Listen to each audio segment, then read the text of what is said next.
Well, good morning, everybody. I'm Reverend Abigail, and I'm your associate minister here. Kathy Ann is not here. She just came home from Peru and heard that she got a COVID exposure, so she is not here. She's not positive for COVID, but she's also trying to be mindful and protective of all of you. So I'm here today in her stead, and I'm taking her same theme, so don't worry, there's continuity. We're doing that. But the theme that we're studying this month is about spiritual technology. And the spiritual technology is quite an amazing idea, I think, because we have technology. So technology is the use of science for a practical application, right? And here we are in a philosophy where we practice science of mind.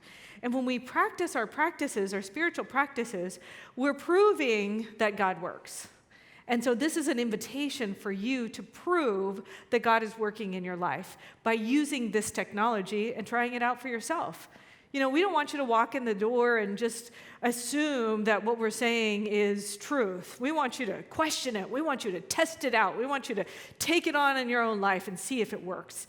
And for me, it just keeps working. So it's worth it. We started the month off with studying the idea of imagination, and imagination is an amazing tool that we can use, we're going to use with what we're talking about today too. The second week, we talked about prayer, and we talked about the technology of affirmative prayer and using an affirmative prayer in our life. And then Reverend Karen was talking about being present, and she was talking about how do we use just being present to what's going on as a spiritual technology with our animals. So being present to what's going on. And this week, we're talking about the power of intention. I love this power, the power of intention, the spiritual technology of intention. I really got into it when I first found Science of Mind. I was 21 years old. I moved from New Mexico to California, and I got this great job. I was so grateful.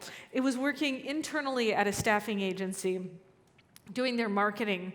And they kind of took me under their wing. I had just been a waitress. I had no office or professional experience. And they took me in, and they showed me the ropes on how to be in the professional world. And I loved them. And I was working there for a couple of years. And then I was also taking these classes because I'd walked into Center for Spiritual Living at the same time. And so I was taking classes, and I was taking the free classes at first. And then there was this one class I really wanted to take. And it wasn't like a pay what you will class. It was like, there was some chunk of money you got to put down there. And I couldn't afford it, but I really wanted to take the class. And so somebody scholarshiped me into that class.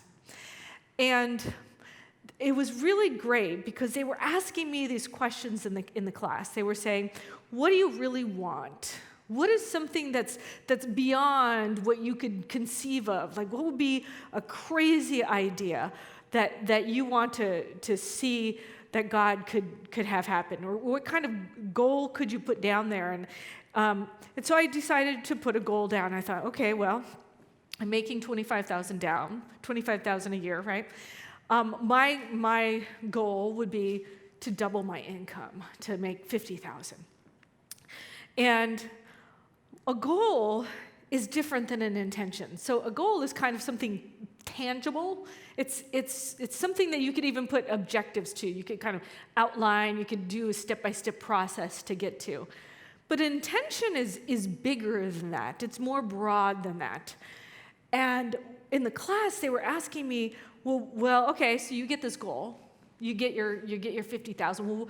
Well, what does that give you internally? What are you experiencing? What is that like felt sense that happens when you achieve that goal, for instance? And I thought, well, I would have the experience of being the place where abundance shows up, and I would have the experience of being the expression of joy.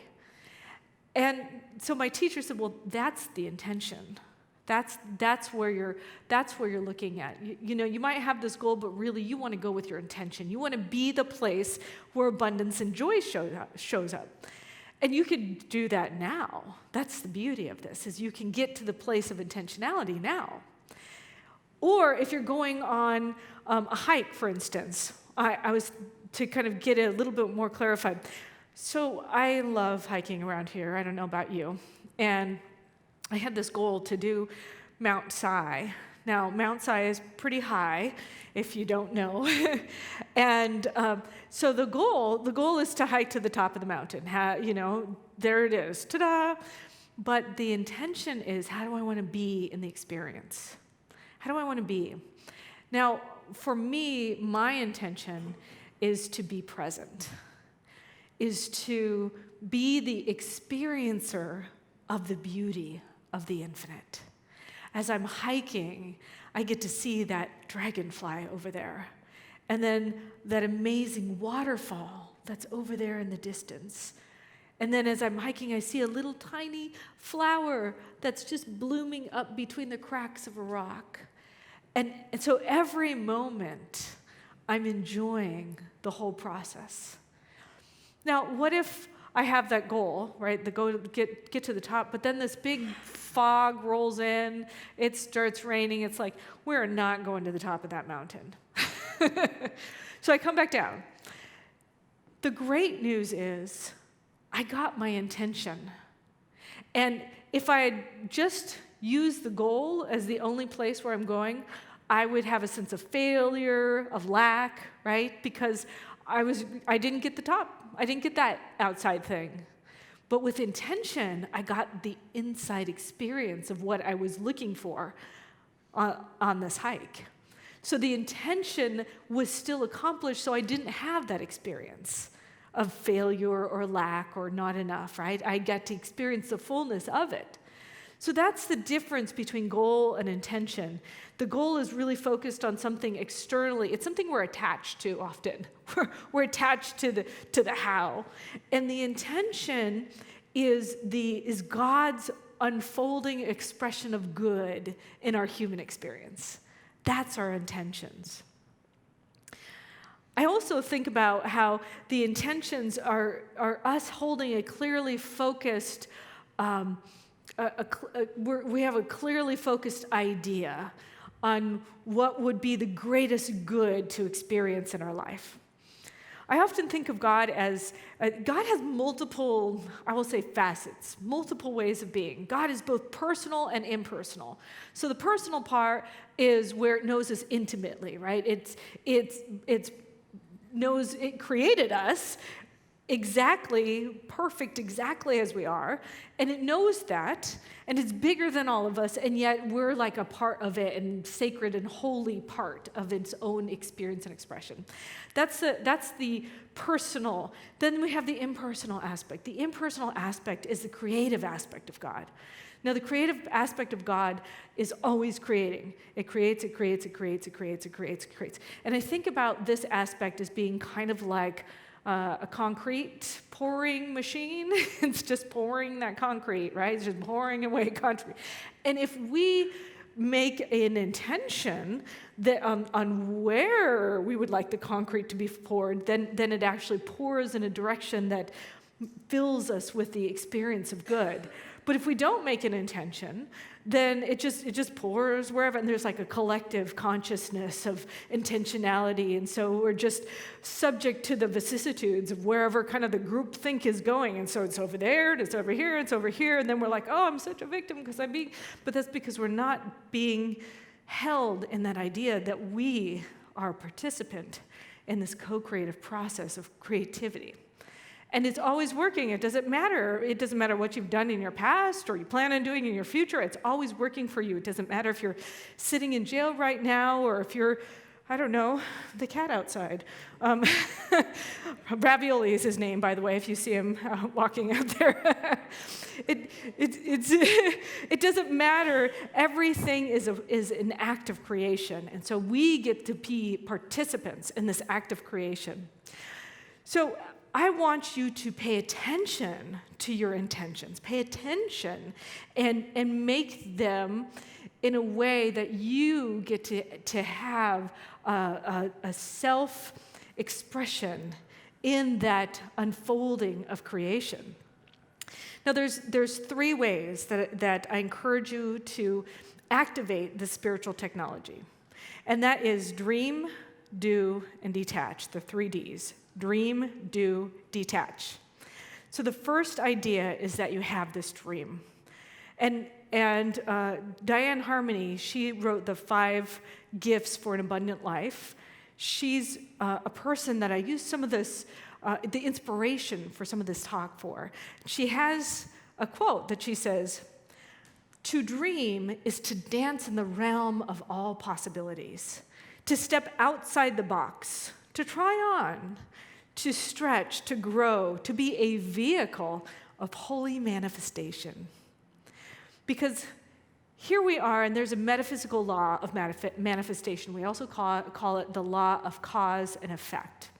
And the way that it works is we have a combination of our thoughts and our emotions. Thoughts plus emotions equal manifestation. And that is the law of cause and effect. And we don't realize that we're part of the cause of the effect that's happening until we do.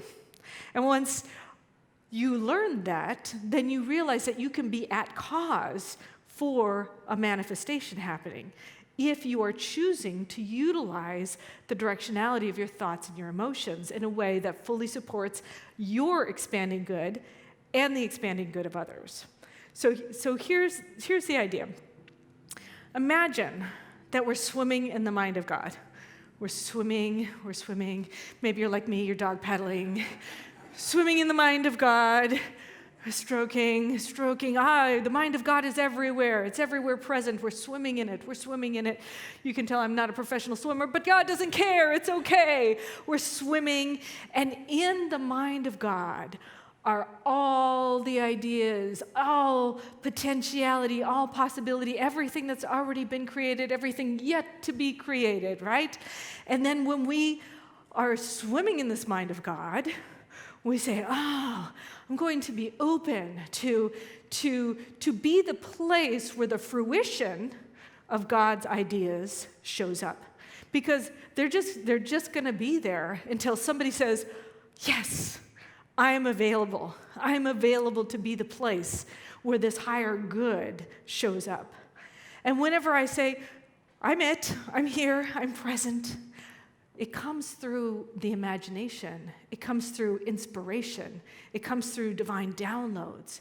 And that's where our intentions come from, because we know that if the intention came from the mind of God, these are the qualifications. You know that it came from the mind of God if it is something that excites or inspires you, and it does good in the world and it harms no one.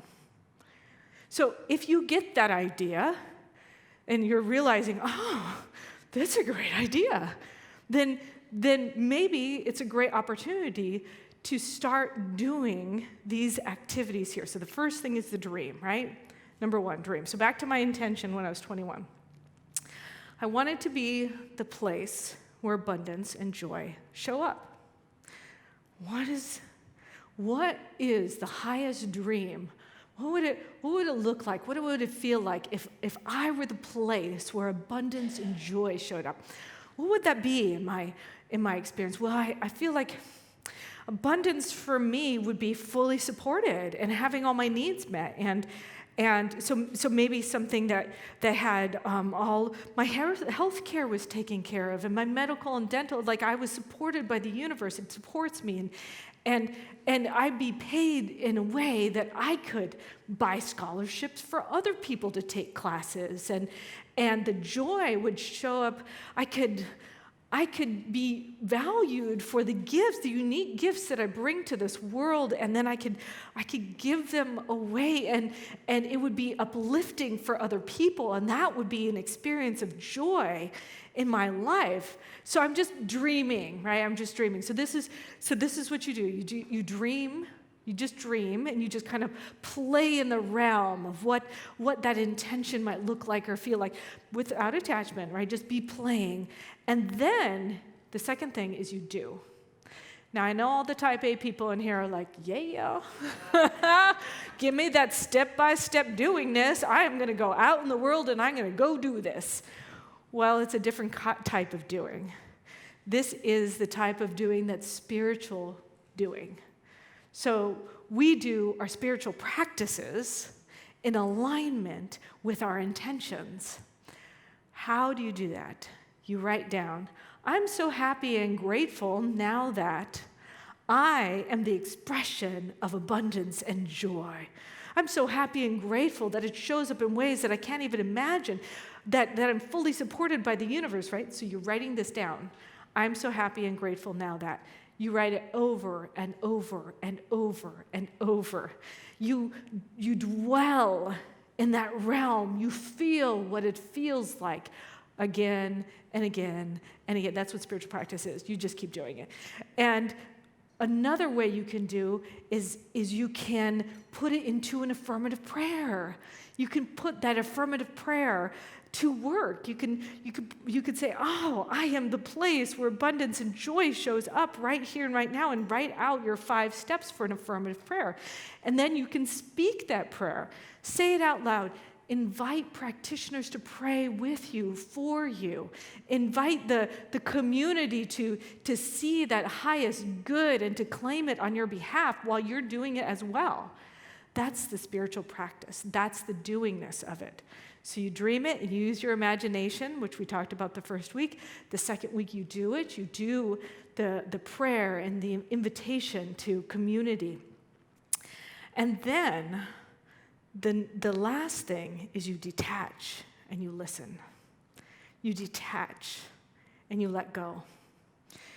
Now, I don't know about you, but I oftentimes have a place where I self-sabotage, where fear and anxiety kind of step into place for the manifestation to happen, and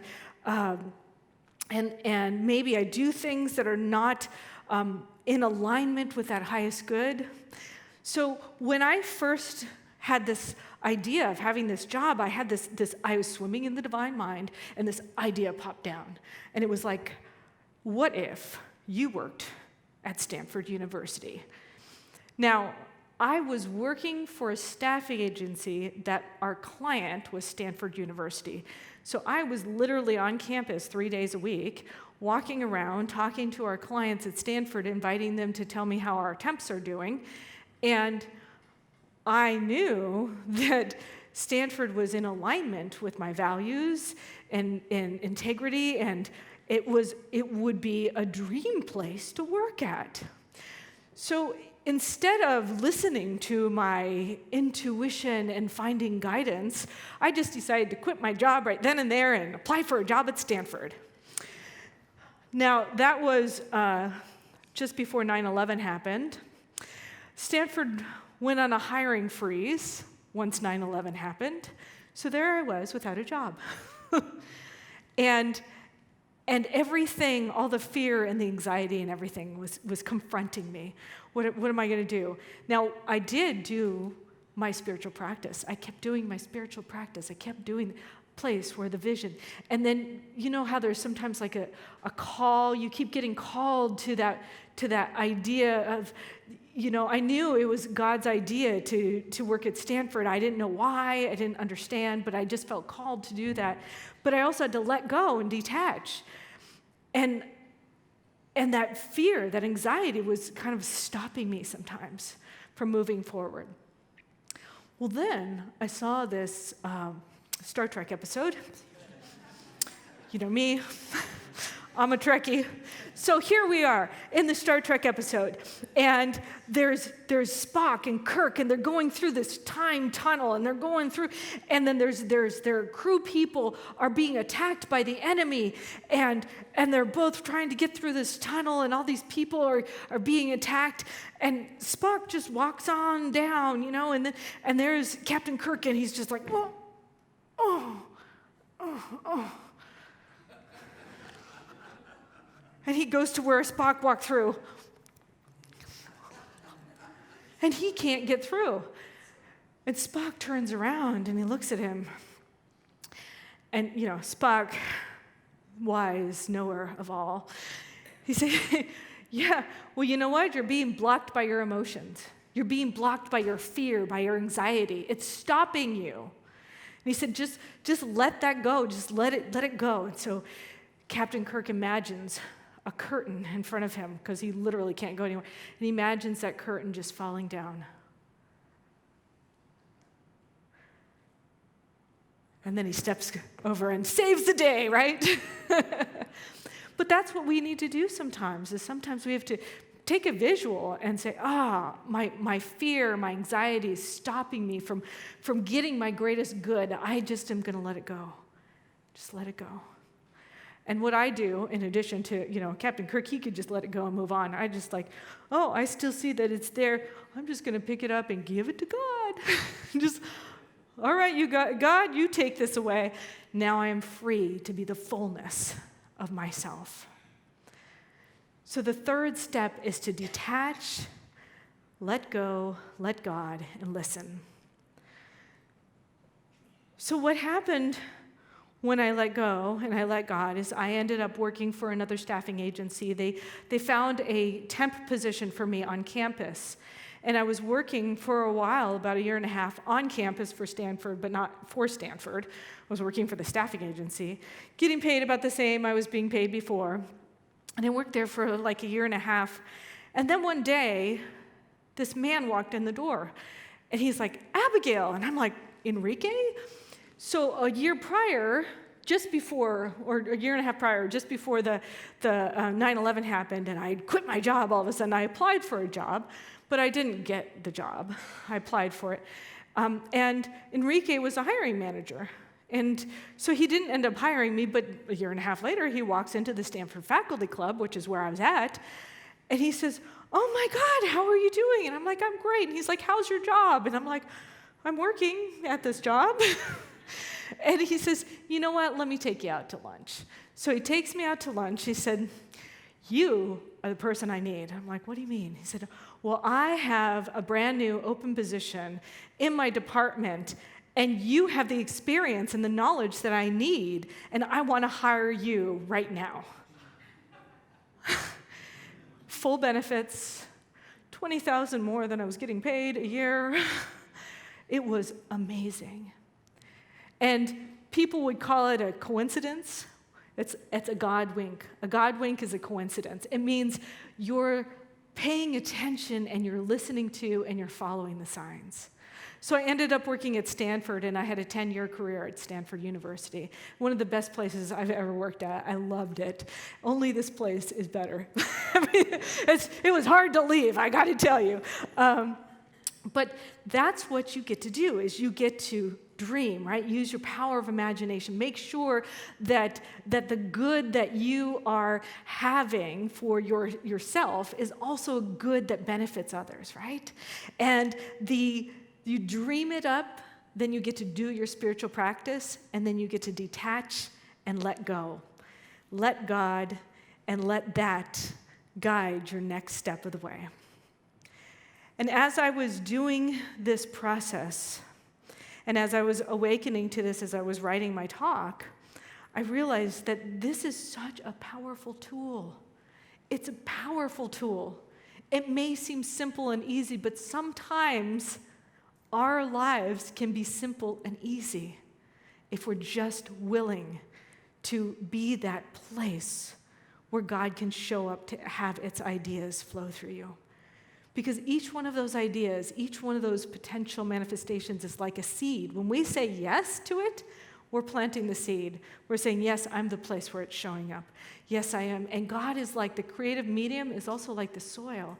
When we plant those seeds in the soil, we just keep planting those seeds, then God starts transmuting them and transcending them and creating upon them. And we get to be the container, and the container is a place that happens when you are doing your spiritual practice. You're the container of consciousness. You're the place where that seed takes root and it blossoms up through you, and you get to be where the manifestation shows up.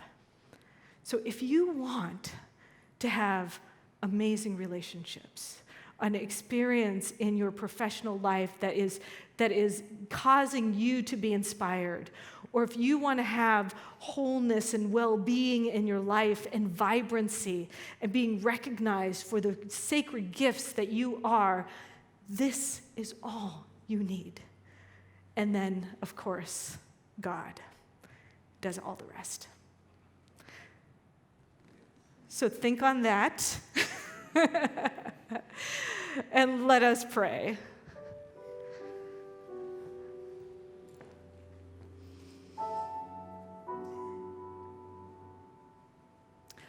I love this mind of God, this place where infinite potentiality and possibilities exist. The place of the unseen, the place that I am always swimming in. It is the place of the highest vision of humanity happening. And it's already happening in the mind of God. And so I get to choose to say yes to it. And I know that as I say yes to it, each and every person here consciously says yes as well. Because in this place, there is the cure for cancer. In this place, there is a world in peace and harmony.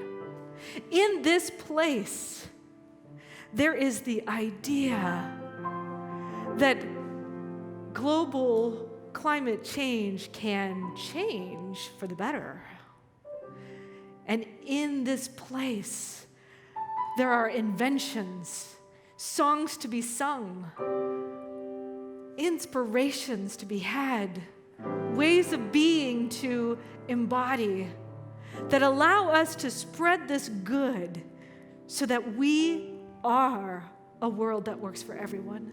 And so today I claim that truth for each and every one of us. I allow it to flow through each of us. I know and claim that our divine inheritance is an inheritance of abundance and joy and love. And so I embody that as my own unique individualized expression. I am the fulfillment of that very thing. I am the place where God shows up. And I know that each and every person here is as well. Because that same thing that inspired Mozart, that same thing that inspired Einstein, that same thing is in each and every one of us right now. And so it is infinite, it is all powerful, it is almighty, and it can take away all those boundaries and burdens and ideas and ways and anxieties. It can just bust through that because it doesn't even need that, because it's all love. It is all joy. It is all good. Everything that is my good, everything that is the world's good, that is God's greatest good. And that is the joy of God being life right here and now on this planet. And so I settle into that awareness. I embody that right now. I embody that presence that Buddha was hanging out as. I embody that presence that Jesus was hanging out as. I embody that presence that all the brilliant, universal people of the world have embodied. And it feels good. And it's me. It's all of us. And so as I settle into that awareness, I just say yes. I feel the gratitude and the appreciation for how God shows up through me and as my life. I listen and I watch for the guidance, for the coincidences that guide my next steps. I know that my intentions create waves in the universe for me to see and feel the gloriousness that I am meant to be. And I just settle into it, grateful, grateful, grateful. And so it is.